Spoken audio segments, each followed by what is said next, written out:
मित्रांनो नमस्कार. कसे आहात? ठीक आहात ना?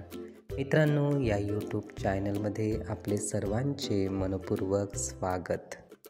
मित्रांनो, बरेचदा आपल्याला कोणतीही गोष्ट करण्याआधी भीती निर्माण होते आणि या भीतीमुळे ज्याही आपल्या इच्छा आहे, जेही आपल्याला करायचे आहे, तर ते आपण नीटपणे किंवा चांगल्या पद्धतीने करू शकत नाही. का करू शकत नाही? आपल्याला वाटते की आपण जर ही गोष्ट करण्यासाठी गेलो किंवा समोर कार्य सुरुवात केले तर नक्कीच ही गोष्ट घडून येणार किंवा नाही. मी अपयशी तर होणार नाही. मला खरंच यश यात मिळेल का? असेच विचार एक धाकधूकचे म्हणा किंवा होणे न होणे, आत्मविश्वास नसणे, असे जे विचार आहे तर ते आपल्याला ज्याही गोष्टी करायच्या आहेत त्या गोष्टीपासून परावृत्त करत असतात.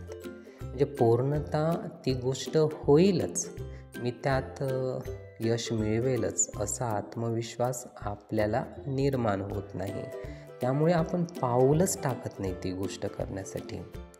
तर मित्रांनो, आपण अशी रिस्क घेणं शिकलो पाहिजे.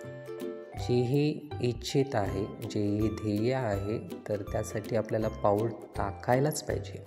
कारण जर आपण पाऊल टाकणे शिकलो नाही तर त्या गोष्टीचा अनुभव येणार नाही. म्हणजे पहिली पायरी जी आहे अनुभवाची, तर तिला सुरुवात जर झाली नाही तर तिच्या उच्च स्तराच्या पायऱ्या दुसरी, तिसरी, चौथी आणि यशापर्यंतची जाण्याची पायरी ही ओपनच होणार नाही.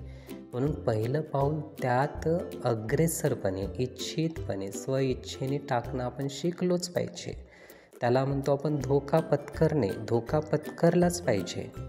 कारण संपादन, श्रेय किंवा यश किंवा अचिव्हमेंट, सक्सेस हे असंच मिळत नाही.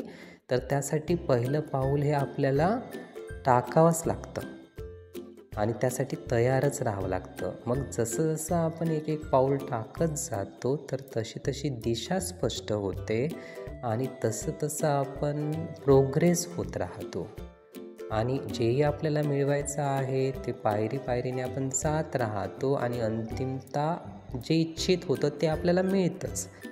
म्हणून प्रयत्न करून आपण बघायलाच पाहिजे, रिस्क घ्यायलाच पाहिजे. तर अशा पद्धतीने आपण जीवनाला बघणं शिकलो पाहिजे. असे हे विचार, ही माहिती आपण नीटपणे ऐकून घेण्यासाठी आणि आपला अमूल्य वेळ देण्यासाठी आपले खूप खूप धन्यवाद. आपले जीवन खूप सुखी, सुंदर, यशस्वी आणि आनंदी होण्यासाठी आपल्याला भरभरून खूप खूप शुभेच्छा.